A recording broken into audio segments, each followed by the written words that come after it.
विश्व विजेता संत यानी सतगुरु रामपाल जी की अध्यक्षता में हिंदुस्तान विश्व गुरु धर्म गुरु के रूप में प्रतिष्ठित होगा, ये कहा है नास्त्रदमस ने, जो फ्रांस के रहने वाले थे, जो एक भविष्य वक्ता थे।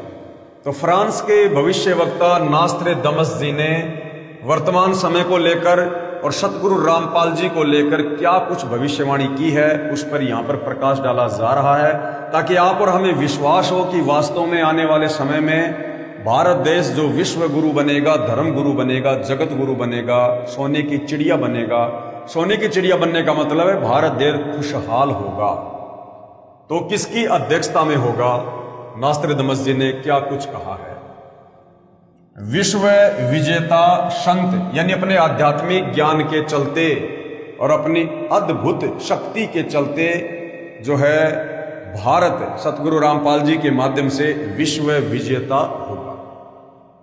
सतगुरु रामपाल जी महाराज की अध्यक्षता में हिंदुस्तान विश्व धर्मगुरु के रूप में प्रतिष्ठित होगा।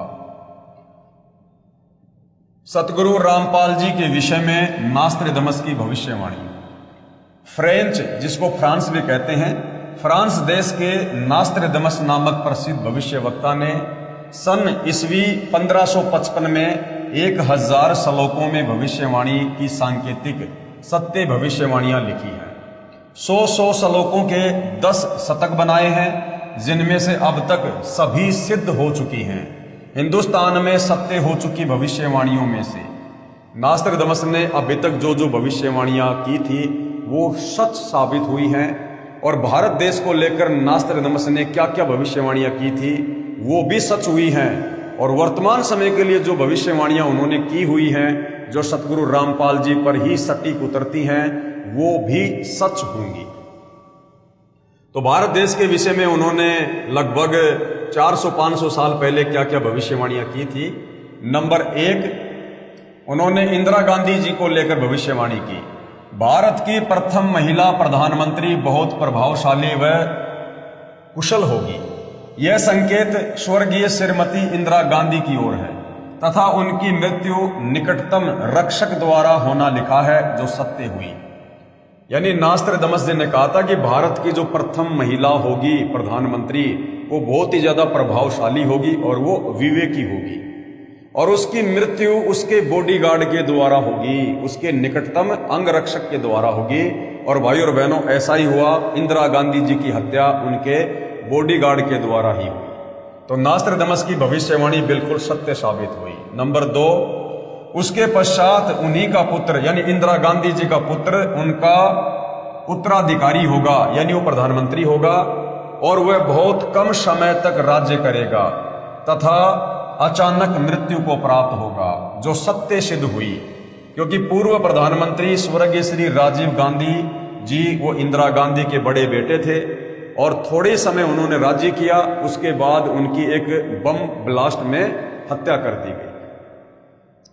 उसके बाद नंबर 3, सतगुरु रामपाल जी महाराज के विषय में भविष्यवाणी नास्त्रदमस द्वारा जो विस्तार पूर्वक लिखी है। ये 2 बातें इसलिए बताई है क्योंकि जो उन्होंने भारत को लेकर भविष्यवाणी की थी वो पहले सत्य साबित हो चुकी है। तो आगामी समय के लिए यानी वर्तमान समय के लिए जो भविष्यवाणियां नास्त्रदमस जी ने कर रखी हैं भारत में प्रकट एक संत के लिए, वो सतगुरु रामपाल जी के ऊपर हैं, और ये भविष्यवाणियां भी बिल्कुल सत्य ही साबित होंगी। अपनी भविष्यवाणी के शतक 5 के अंत में तथा शतक 6 के प्रारंभ में नास्त्रदमस जी ने लिखा है कि आज अर्थात ईस्वी सन 1555 से ठीक 450 वर्ष के बाद अर्थात सन 2006 में एक हिंदू संत जिसको सायरन कहा गया है वो प्रकट होगा, अर्थात लोगों के सामने होगा, अर्थात सर्व जगत में उसकी चर्चा होगी। उस समय उस हिंदू धार्मिक संत यानी सायरन की आयु 50 व 60 वर्ष के बीच होगी। परमेश्वर ने नास्त्रदमस को सतगुरु रामपाल जी महाराज के अधेड़ उम्र वाले शरीर का साक्षात्कार करवाकर चलचित्र की भांति सारी घटनाओं को दिखाया और समझाया। श्री नास्त्रदमस जी ने 16वीं सदी को प्रथम शतक कहा है। इस प्रकार 5वां शतक 20वीं सदी हुआ। नास्त्रदमस जी ने कहा है कि वह धार्मिक हिंदू नेता अर्थात संत सायरन 5वें शतक के अंत के वर्ष में अर्थात सन ईस्वी 1999 में घर घर सत्संग करना त्याग कर अर्थात चौखटों को लांग कर बाहर आएगा। अर्थात सन 1999 में सतलोक आश्रम करोथा बनकर तैयार हो गया था और पहले सन 1994 से 1999 तक सतगुरु रामपाल जी गांव-गांव जाकर सतग्रंथ साहिब का पाठ किया करते थे, सत्संग किया करते थे। लेकिन 1999 में उन्होंने गांव-गांव जाकर सत्संग करना छोड़कर और सतलोक आश्रम करोथा में बैठकर सत्संग करना शुरू कर दिया था, जो बिल्कुल सत्य साबित हो रही भविष्यवाणी में लिखा है। 5वें शतक के अंत के वर्ष में अर्थात सन ईस्वी 1999 में घर घर सत्संग करना त्याग कर अर्थात चौखटों को लांग कर बाहर आएगा तथा अपने अनुयायियों को शास्त्र विधि अनुसार भक्ति मार्ग बताएगा। अर्थात 1999 में सतलोक आश्रम करोथा खुल गया। उसके बाद सन 2001 से सतगुरु रामपाल जी ने धर्म शास्त्रों को खोल खोल कर लोगों को ज्ञान समझाना शुरू किया। उस महान संत के बताए मार्ग से अनुयायियों को अद्वितीय आध्यात्मिक और भौतिक लाभ होगा। उस तत्वदृष्टा हिंदू संत के द्वारा बताए शास्त्र प्रमाणित तत्व ज्ञान को समझकर परमात्मा चाहने वाले श्रद्धालु ऐसे अचंभित होंगे जैसे कोई गहरी नींद से जागा हो, क्योंकि देवी देवताओं के विषय में, काल के विषय में, धर्म शास्त्रों के विषय में जो अद्भुत ज्ञान वर्तमान में सतगुरु रामपाल जी ने सन 1994 से देना शुरू किया है, ये ज्ञान आज से पहले, सदियों पहले हमारे किसी भी धर्म गुरु ने समाज को नहीं दिया।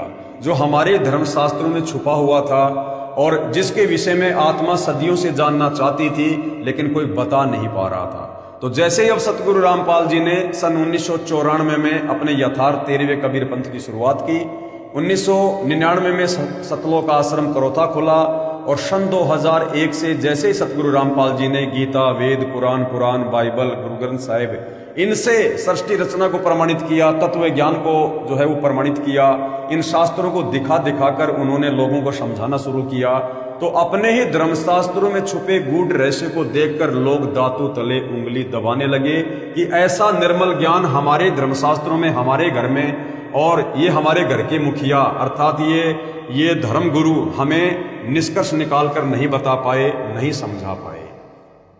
उस तत्वदृष्टा हिंदू संत द्वारा सन 1999 में चलाई आध्यात्मिक क्रांति ईस्वी सन 2006 तक चलेगी। तब तक बहुसंख्या में परमात्मा चाहने वाले भगत तत्व ज्ञान समझकर अनुयायी बनकर सुखी हो चुके होंगे। उसके पश्चात उस स्थान की चौखट से भी बाहर लांघेगा। उसके पश्चात 2006 से स्वर्ण युग का प्रारंभ होगा। अर्थात 2006 में करोथा कांड हो जाता है और सतगुरु रामपाल जी 21 महीने के लिए जेल में चले जाते हैं। नोट: प्रिय पाठक जन, कृपया पढ़ें निम्न भविष्यवाणी जो फ्रांस देश के वासी श्री नास्त्रदमस ने की थी, जिसके विषय में मद्रास के एक ज्योतिषा शास्त्री के.एस. कृष्णामूर्ति ने कहा है कि श्री नास्त्रदमस जी द्वारा सन 1555 में लिखी भविष्यवाणियों का यथार्थ अनुवाद सन 1998 में महाराष्ट्र में एक ज्योतिष शास्त्री करेगा। वह ज्योतिष शास्त्री नास्त्रदमस की भविष्यवाणियों का सांकेतिक भाषा का स्पष्टीकरण करके उसमें लिखित भविष्य घटनाओं का अर्थ देकर अपना भविष्य ग्रंथ प्रकाशित करेगा, जो ऐसा ही हुआ।